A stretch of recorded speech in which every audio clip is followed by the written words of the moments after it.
Mental Game Live. If you're following me on Instagram, make sure you go to my YouTube channel and go subscribe. Hit that subscribe button and come join me because we're going to be talking about Jon Rahm winning the Masters. How about that?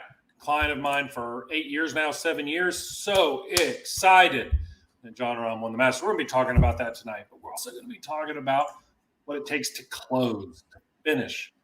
We're going to be talking about all this stuff. This is going to be a heavy focus on the Masters. I got the hat on.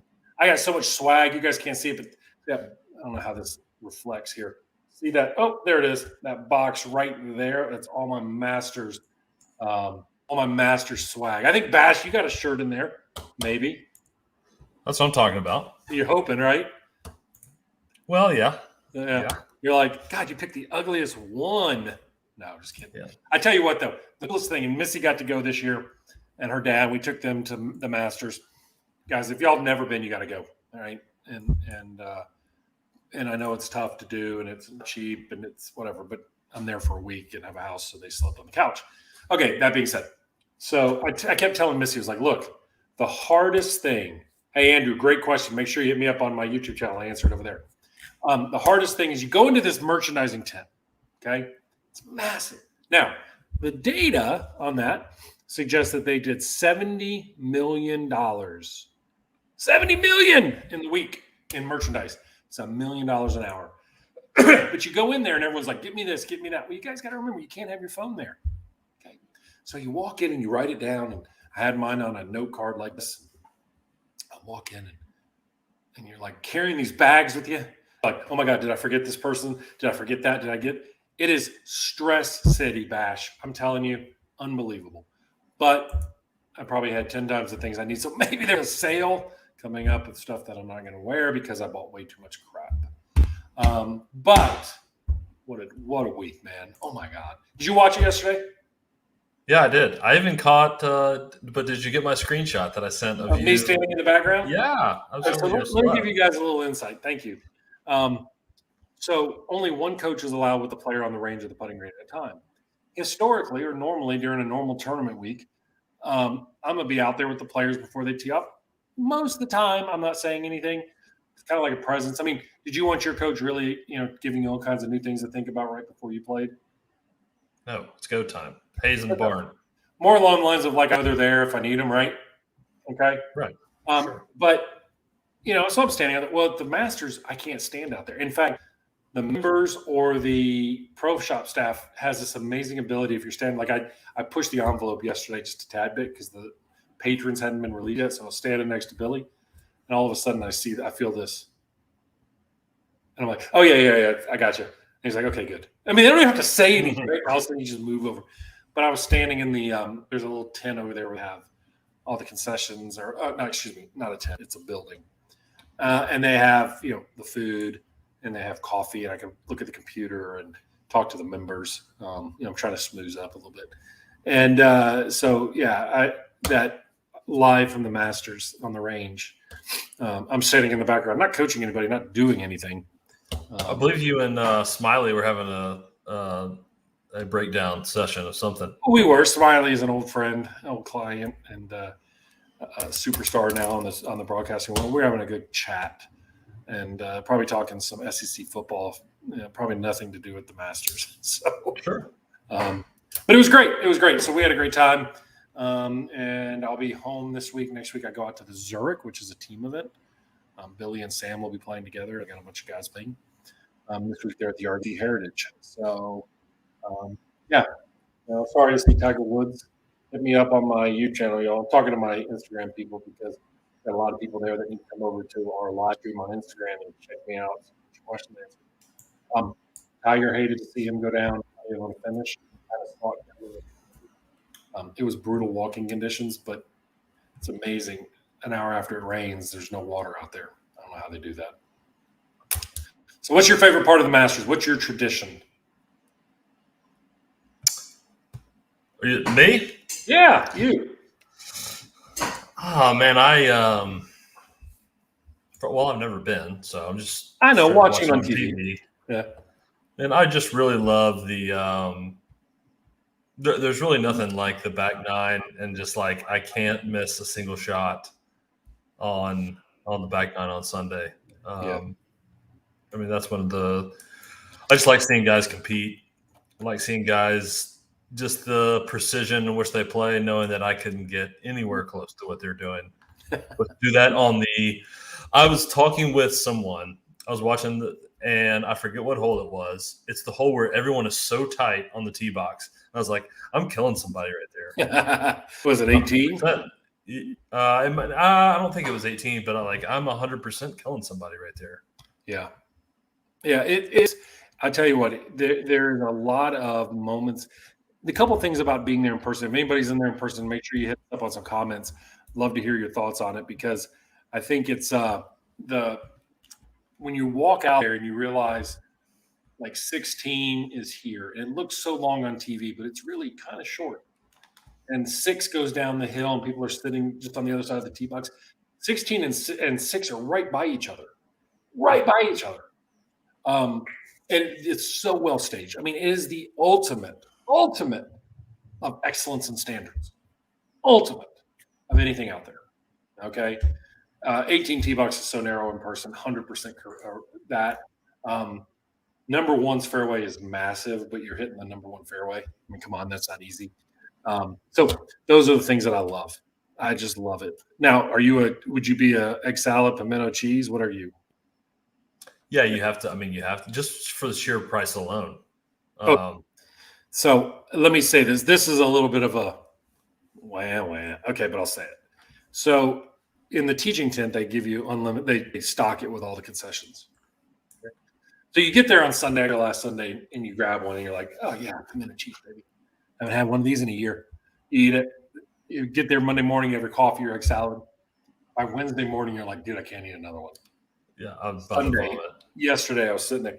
I found there's 2 sandwiches. My wife will swear, and Sam swears by the club.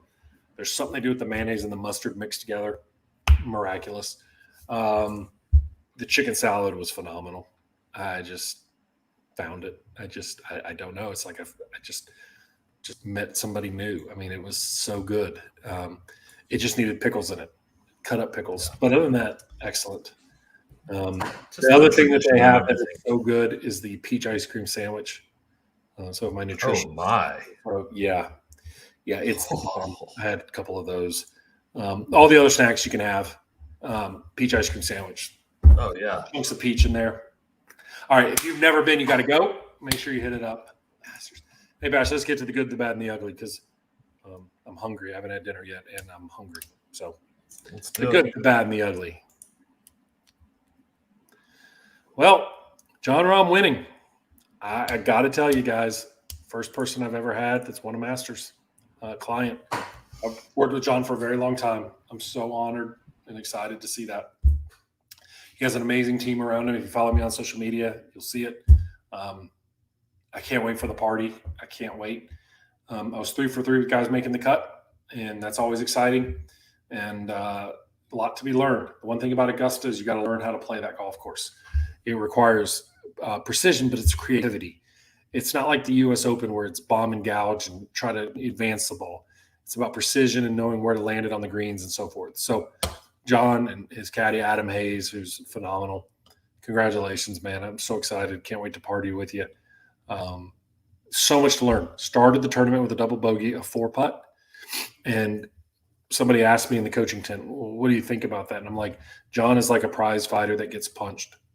Sometimes he just has to wake up in the moment. And he was prepared for it. He's one of the most resilient guys I've ever been around. He's a believer that he can always make something happen, but he's learned how to channel his emotions, and he's learned how to funnel them into what matters. Okay. Something we can all learn. Everybody knows that Jon, when he first came out, was emotional and angry and all this, and it's all other BS. Okay. Be emotional, be who you are.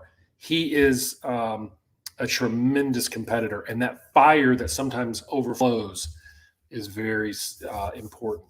And so what we've learned to do is get that into the right thing. And the only goal we had yesterday was not allowing a negative experience to cross from one to the other. All right. And he did a brilliant job at that. And so I'm so excited for him. Let's talk about the bad. It was ugly weather out there. It was the agronomy staff at Augusta National, world class. don't even need to go on and say any more about that. How they were able to make that golf course playable. And I know they have the best facilities and all the other stuff. Unbelievable communication by the staff and everything. They were able to play that, or we'd be finishing today. Any other place in the world would be finishing today. I study. I look at the way they do things. It's something to learn. We watch the golfers. I watch their preparation. So good. Let's go to the ugly. Guys, slow play. Now, here's the deal. Brooks and Jon were very fast players. The group in front of them, Patrick Cantlay, could be very deliberate. I don't blame Patrick for being deliberate in that place. He's trying to win the Masters. That's how he plays the game. I like Patrick. I love his coach. That's how he plays. But the problem is it's how you learn to deal with it. Jon had a plan. He knew what he was going to do with slow play.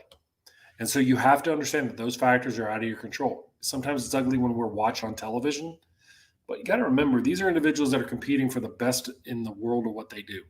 And sometimes those challenges are very difficult. So they need a lot of time, and that's their process. I wouldn't tell Patrick to speed up. I think he'll speed up naturally on his own, okay, just like other players have in the past, because he just doesn't want to have to deal with the drama around it. But you have to have a game plan of what that takes. Good, the bad, and the ugly. The good. Come on, Jon Rahm winning the Masters. Okay, that's great. It's no longer good. When we get to this next segment, we're going to dive in a little bit more into the Masters, what I've learned, how to be a closer. Go from there. But I need your questions because tonight we're going to dive into some questions. So make sure you hit me up on your question. If you got me on my Instagram right now, you got to go to my YouTube channel and drop your questions. We will answer as many questions as we can tonight. But please keep following. We'll be right back.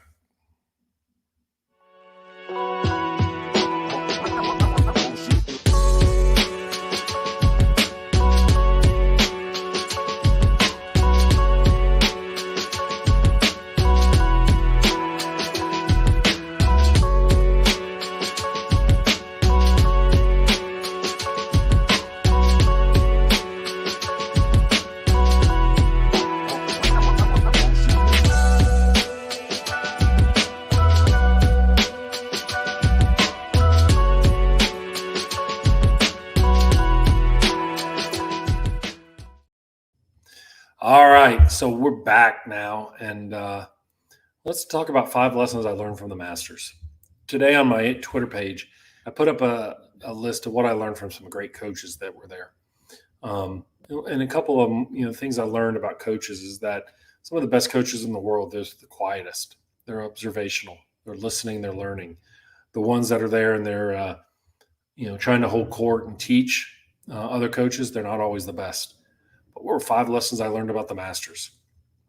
Every time I'm in those situations, I try to learn, right? I'm trying to gain an understanding. I'm trying to gain value of what I'm doing. I'm trying to understand that my game is, as a coach, as a player, trying to be in the right frame of mind myself.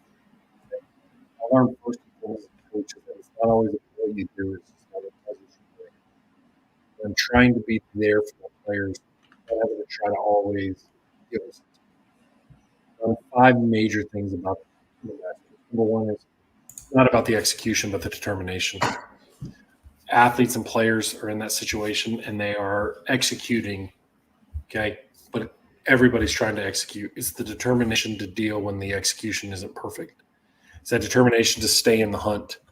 It's that execution of when you've made a mistake and you're continuing to push. The majors are the ultimate pressure test in golf. So as a result, decision-making and all those other things are really difficult, okay? So it's about the determination and staying in it. People don't win it on Monday. They don't win it on Tuesday. They don't even win it on Thursday. They have to stay in it long enough and be determined to what they're trying to do without taking it personally. Number 2, what I learned at Augusta is success is built on preparation. That is true. All the work you put in. But becoming a player is not about the preparation. It's about the moment. You have all that preparation. Those are tools. And I find sometimes players get stuck in that preparation model. I've done this. I've done that. I should be ready versus I'm here to compete. Now let's go compete. Like I've got the tools in the tank. Let's go get this done. Let's go find a way to compete with what I got. I don't have to have my A+ game. I can compete with my B game. Can you? I mean, think about it. I'm sure Jon didn't prepare for a 4-putt, but he faced the challenge and hit the next shot. Right? That's what's critical. That success is a marathon. It's not a sprint. Don't hit a shot unless you've practiced it. Exactly. Success too oftentimes people are looking for immediate validation. And a lot of times the success of what we're doing is a long-term process. We always talk about the Masters bash of being the back nine on Sunday. And yet there's so much anxiety going into Wednesdays and Thursdays, right? Isn't that funny, right? You've got to prepare for what you're doing. You have to live in the moment of what you are, but understand that everything is building towards something. It's not perfect. It doesn't need to be perfect. It can't be perfect. It just needs to be process-oriented. Do you think that players, do you think they over prepare or over Absolutely put too much thought into it? Absolutely. Well, the Masters, but like the majors in general? All the majors, I think players over prepare. I think, and I'll say this, and I've told this to my players, is that players at bigger events feel like they need to do more. And I tell the story about when we went to the College World Series my freshman year. I was a redshirting freshman. And Coach Burtman stood in front of us and said, guys, the biggest mistake that players and teams make is when they get here is that they try to do too much. They try to practice more. They try to work on more things. They take too many pictures. They try to go to too many different things. We're going to simplify everything we do. We're going to go back to the first practices that we had in the fall. We're going to do those. We have a game plan. We're going to stay focused, and we're not going to try to do more. If we haven't done it yet, let's not try it now. And I think that's critical. And I think what happens at majors is players come in and they don't have to do a pro-am on Wednesday, so they practice, do 9 holes on Monday, 9 holes on Tuesday, 9 holes on Wednesday, practicing more because there's a fear of leaving and not feeling prepared. So as a result, they see the successes, the sprints versus the marathon, which is hold on to your process, hold on to your energy, and stay in it for the long haul. I would tell players to come, like, it was interesting, and Jon hasn't said this, but he called me on Saturday before I left on Sunday, and I talked to two legends, Jack Nicklaus and Tom Watson. They said to come up the week before, Sunday, on Thursday of the week before and play, then go home and come back on Monday. He didn't get out there till Monday.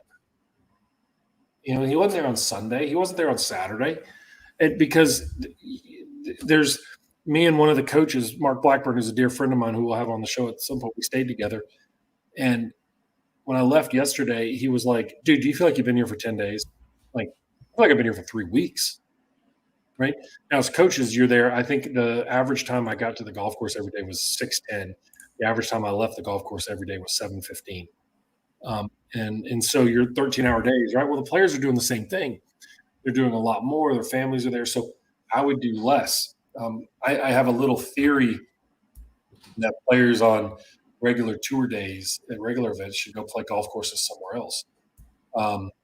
I don't think that we can look at people's success and say they, if they struggle, that they underprepared or overprepared. I think they need to develop a plan that they follow week in and week out and not make the majors worth more.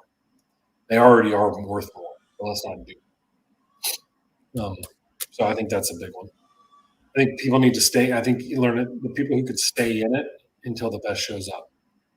Sahith Theegala was a perfect example. Stuck around, and then struck, and got a heck of a finish, right? You take a look at somebody like Sam Bennett, amateur, obviously super talented, hung around, but that was a long endurance model for somebody who's never been in that situation. So I want the best to stay in it as long as they can and grind, find their B game, find their C game, and make it work. And then the last thing I think that's critical about this that we can all use is, can you make a decision or do you doubt your decisions? We always talk about how pressure impacts us physically, mentally, in our decision-making and our grittiness. To me, that third factor is the most critical at the Masters or a major. People make too much complication over their decision-making. If you look at them, they're overthinking. They're trying to guess the wind too much. And yes, it can be punishing. But I think it may be a week looking at it that we need to start devaluing decisions and get more instinctual than trying to overthink it. So those are my 5 lessons. What do you think about those, Bash? No, I like it.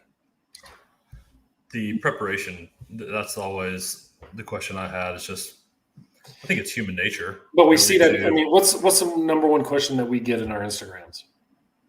Why can't I take my practice game to my competition? Yeah. It's because we've been grinding for so long trying to do it right.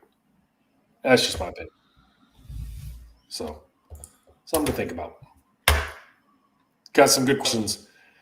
We come back, we're going to go over what it takes to be a closer, and we're going to dive into your questions and answers right after this.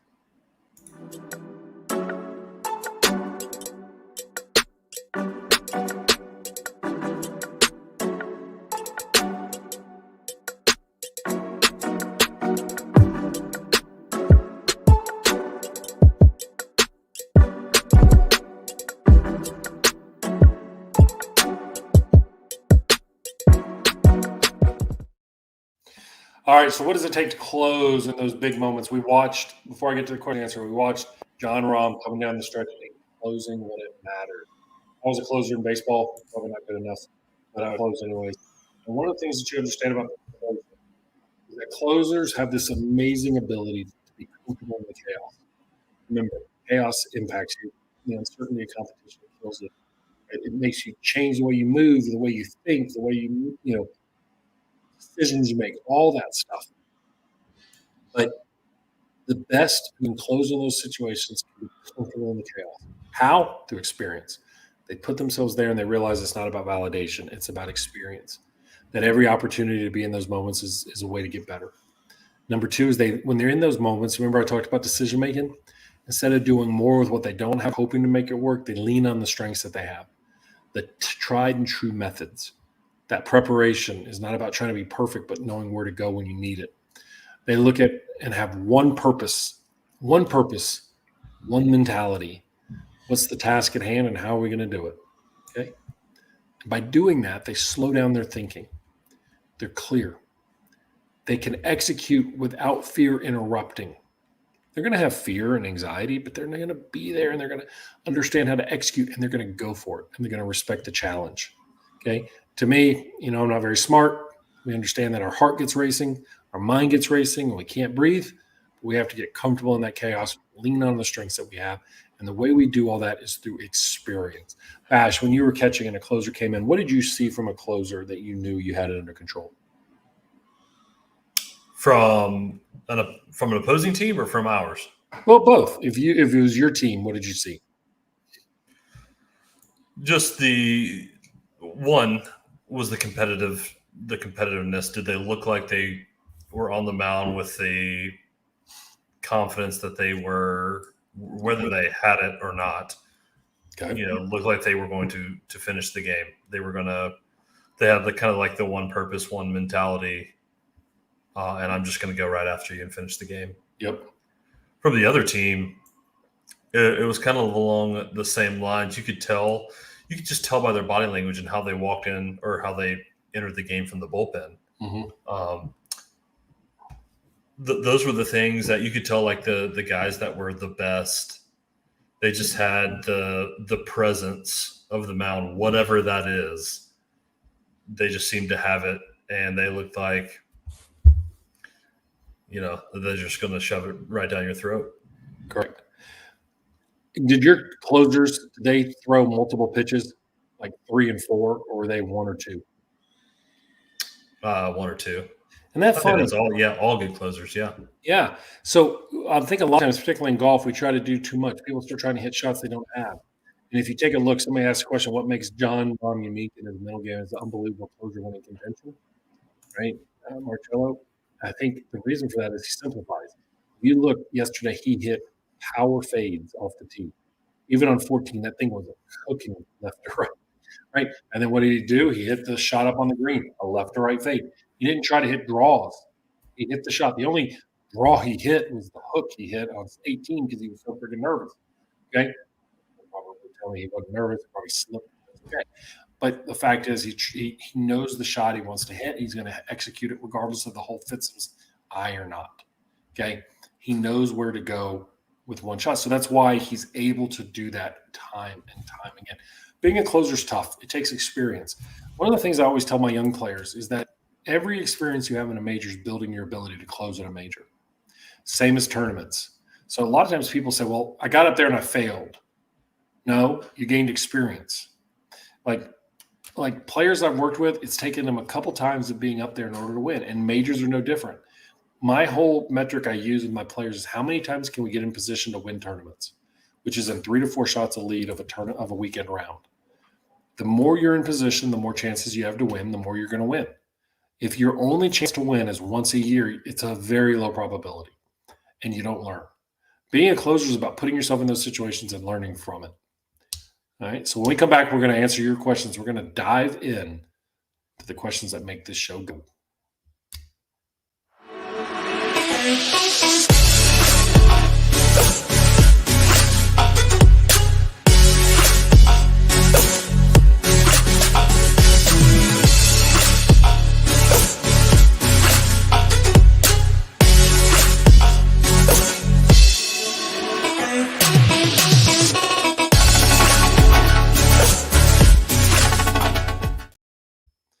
All right, let's get to the questions and answers from the live chat. Bash, what we got tonight? Hit me up. Oh, we don't have you. We have you on mute. User error. My bad. Yeah. Let's start from the top. I know. From Sawyer on YouTube. Congrats on the win with Rahm. With Easter being yesterday, in what way do you see faith and sports aligning or driving athletes? I think that's a great question, and I think it's a question that I always handle with a lot of, I would say respect is the word I'm looking for, but I handle it with a lot of value. So to me, I look at their physical, I want their mental game, and I want a spiritual balance with them. And I want them, and I respect their own spiritual walk. I have my belief set. My job is not to change that. My job is to listen to them and listen and engage that. And so people who feel comfortable with who they are and what they're doing from a spirituality standpoint, religion standpoint, faith perspective, I want to listen to them. So we'll have those conversations. And it's interesting because, that's sometimes where some of the coolest conversations come out of. So where I go with that. Cool. We got Teresa on YouTube. What do you suggest your players do? This is specifically to the Masters. What do you suggest your players do with the phones before they tee off on tournament days?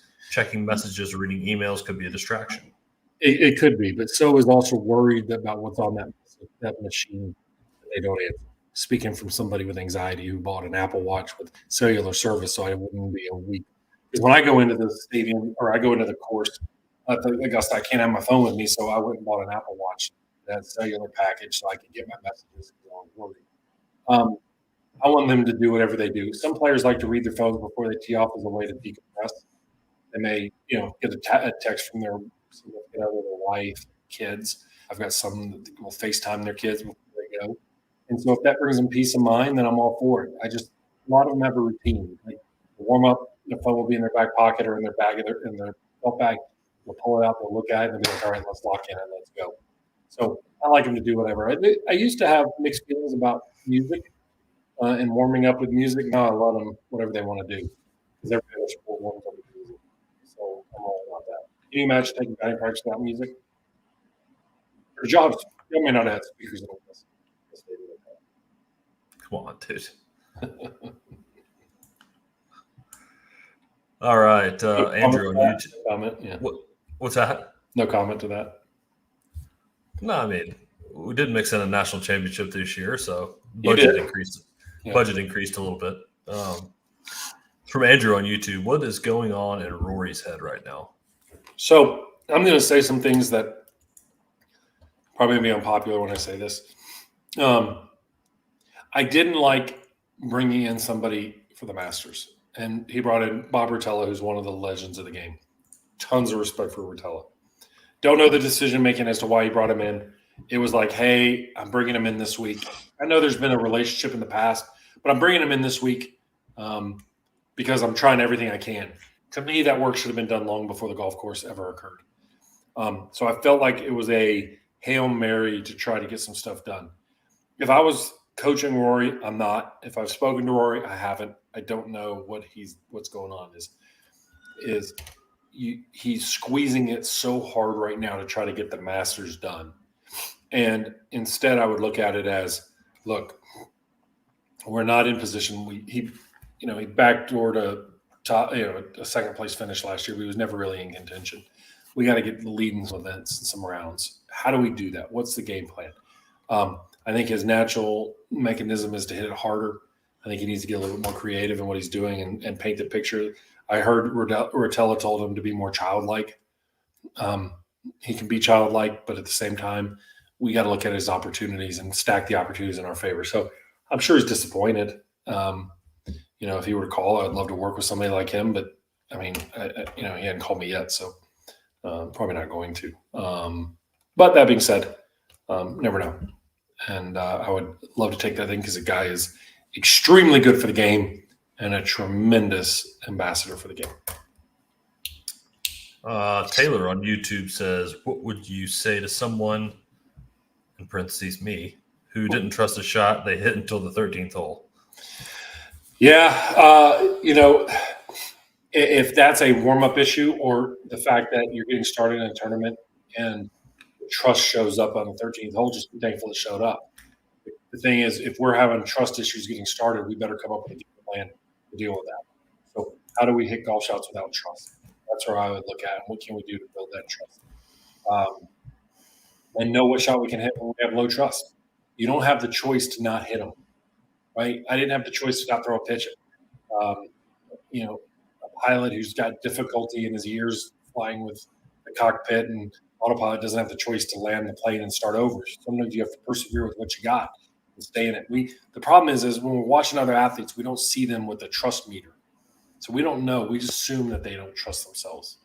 And so that's something I would take a look at. That's from Scott on YouTube. Did Scotty over-prepare? No, I think, look, Scotty Scheffler did not play bad at the Masters, right? He didn't make putts. If he had made putts early in the tournament, it would have been a completely different situation. He's got a tremendous coach, Randy Smith. He's got a great team around him. He'll be just fine. It's hard to defend. Only done 3 times, I think, in the Masters history. So I don't think he over-prepared. I think he follows his preparation plan to a T. I think Scotty's wise beyond his years when it comes to that. He knows what it takes. So, stud of a player. From Dan on YouTube, what do you tell a player when you notice they're putting more pressure on themselves during a major week, and how do you get them to realize it's just another event? Superb question. So one of the things that we try to do when we know a player is putting a lot of attention, we lay out a structured plan. What do we want to do every day? What do we want to do? And if it's already kind of getting away from us, is that as coaches we'll talk and say, look, don't get put up chasing technique right now. Get them back to the basics, get them back to that, and then navigate them through that storm. And we've had that conversations a couple times as coaches. It's a common interaction. I do a lot of my coaching through coaches because I may say something to a player and they're like, what? But if I say it through the coach delivers the information, it tends to attack and get it done. So if we know somebody's putting a lot of pressure on their preparation, we'll simplify, we'll get back to the basics. And so we'll keep them from what I call chasing squirrels out there. Let's get them focused on the things that matter. Focus on what's important and build confidence. Don't go chasing the extraneous things out there and go from there. Kind of a follow-up from Dan. And when a player is in the last group, how do you tell them to distract themselves when they have so much time before teeing off? Well, thankfully, somebody like John yesterday had a quick turn, right? 2 hours, get some lunch, change some clothes, and get ready to go. But it's something a player has to learn in the professional ranks to have a 2 o'clock tee time. And so, somebody like me and Bash, we'd play 7 and 8 o'clock games at night. What did you typically do during the day if you didn't have class?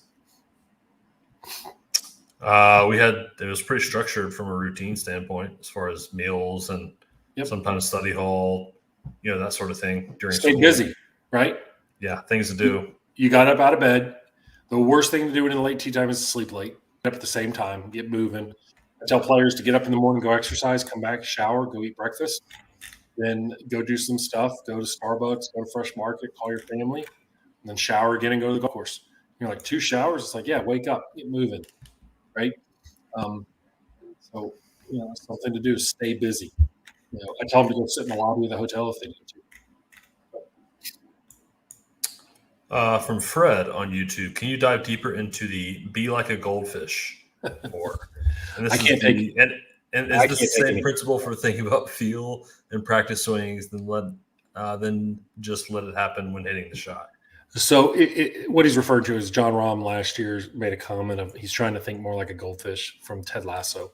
Um, and the goldfish is the happiest animal on the planet because it has a very short memory.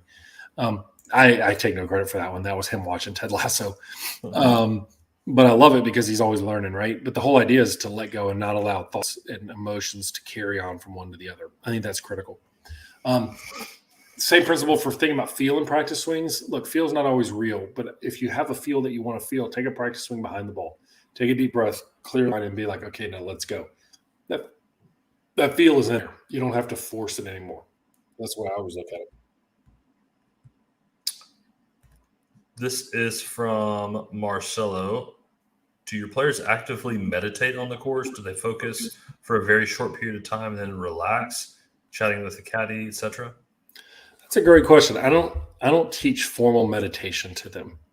I don't want them trying to do more. It's something that they don't do. For a lot of players, when they get in the competitive environment, it is a meditative like experience. Yes, their mind is racing. Yes, their heart rate's pushing, but they're also in their most comfortable spot in their life, which is out on the field. Now, wherever it is. I mean, I felt so comfortable out on the mound. You probably felt comfortable behind the plate bash. There's a routine to it. So I never wanted to add anything to them. Like I may every once in a while say, hey, look, let's add a breath. You take a look at John. John sometimes leads the club against his thing and slows down. Sometimes he doesn't. I'm good with that. And so to me, I want them to feel comfortable in their environment without having to do more. I actually try to get them to be interested observers, just be open and experiential to the experience. Man, I love these question and answers. Yeah, they're actually really phenomenal tonight. Well, I think there always are. I think we need to do more of these. What do you think? Let's do it. Send some feedback for our listeners, y'all listening to this. If you guys like the question and answer, we'll make this mental game live a lot more question and answer. So anyway, just throwing that out there. From Brian. From Brian on YouTube, what are some things players like to do before an event to feel like they're ready for battle? They each have their checklists. Every single player has their checklist that they want to feel. They want to have certain things in place for where the tournament that they're going. They want to make sure they're clubs and they feel comfortable with the shots they're going to hit. And like we'll say Billy or Sam or Davis or Patton or one of those guys, they all have their way of getting ready. The thing that I want them to be the most ready for, regardless, is that they can handle whatever's coming their way. Doesn't matter what's going to happen, that they feel like they can face the challenges in front of them. If they can do that, we're good to go. So I want them to always take account and take inventory before they leave on the practice days and realize that they got everything they needed done. From Andrew on YouTube, what was your most proud part about watching Rahm dig deep and chase down the leaderboard for the W? I would have to say when his family was there with him on the green afterwards. That meant a lot to me, and seeing the other coaches that were there. I didn't stick around, but seeing my colleagues get to celebrate with him. I wish I were there, but it was nice to come home and spend some time with family. And that was more important to me because family is so important. His family unit is critical to me, and that's where I very supportive of what they're doing. So to see Kelly and kids there, see his dad, her parents there, just freaking amazing. That was pride, absolute pride. Like I knew, like I always say this about John. Like what am I going to do? Teach him how to get a golf shot? I want him to be a better person, and knowing that impact on his family is there, phenomenal. From Tom, what was your opinion of the on-course chat during the Masters? Thought I'd never see them with the AirPod in walking. I don't know. I think it's a shtick that's going to be over here pretty soon. I think I like the idea of giving us some insight, but I think it's going to play itself out. I like them being able to interact. At a major, I was like, okay, but I think over time we're going to get to a spot like, can we get back to going? I thought the one that was the coolest was watching Max Homa read his putts with his caddy, Joe Griner, and I was sitting there with his coach while they were doing it. And that was kind of cool because Mark, does a lot of work, but to listen to him go through that process, that was cool. I don't know if I'd want every interaction recorded on the golf course. I wouldn't want every interaction I had in the dugout or with my coach on the mound recorded. Sometimes things are said to you about you and whatever that's not really cared about, and I didn't take it personal. People take it out of context and they connect the dots. So, I think having those conversations great. It's a great insight right now. I think you're going to see probably more of that interaction when they do their Monday night league on the simulators. That's going to be probably pretty cool. I'll start next year. Max he's amazing. What He a is. guy. Let's go with Teresa on YouTube. During the summer season, when tournaments are weekly, what's the best way to refocus so you don't carry over those negative emotions from the outcome of the prior week? Journal. Do a complete review, close the page, turn the page, close the book, and move on. That's the only way to do it. If you don't download, you'll carry. You got to download it. Okay, I'm going to ask a question. Okay. I've tried to do that. I've always been told like journal. I just cannot. I can't see the benefit. Like it's. What about statistical analysis? What do you mean? Well, why not look at stats and analyze your stats? That can be journaling. That's true. Or some players will just send me a voice memo when they're done. Okay. Doesn't have to be Dear Diary. I think that's maybe like the misconception, I think, from my perspective. Because I tried, and I think I was kind of like forced into a certain way of doing it. Yeah. And I was like, I just can't sit here long enough. But I don't think it has to be, like you're saying, I don't think it has to be in the traditional sense of No, like. it does not. By no means does it have to. I don't have to go get a flowery diary Nope. and write down. You could buy the Elite Journal, right? There's that. Yeah, but I want people to do their own thing. Like, I love when they send me voice memos. It's quick, it's to the point, it's over. But I do like the point about unloading, Yeah, kind of downloading it out and unloading it off. I think the biggest mistake if you're a coach out there is when somebody comes to you and they kind of have still some emotions, and they come off the course, they come off the thing, and they're like fired up, man. They're angry. It's like you're trying to fix them. Just let them vent. Just let them vent. Like, don't try to fix them in that situation. Just let them vent and download that information. It's like it's not personal. Mm-hmm. Nice. All right, one more. What we got? Let's go. Fred had a follow-up. What's the best way to not hit straight the exact thing I don't want to hit? Example, houses on the right, thinking to yourself, don't hit it right, then you hit it straight right. My biggest pet peeve in the mental game, that the mind doesn't know what don't means. I've heard that for years. That's such garbage. There's no scientific fact to that. Okay, that was made up in a brochure years ago. All right, so the fact is when we see something we don't want to do, we tend to fixate on it and we guide our mechanics over there because we're locking in. I'd rather you look at it, go, well, no kidding, I don't want to hit it over there. But now where do I want to hit it? Give yourself the time to focus on it and then return the channel back to where you want to hit it. If you hit it over there, deal with it. But at least be locked into what you want to do. That's it. Make sense? No, I like it. All right. When we come back, we're going to wrap up Mental Game Live and tell you how you can get more involved and what your goal for the week is. Be right back.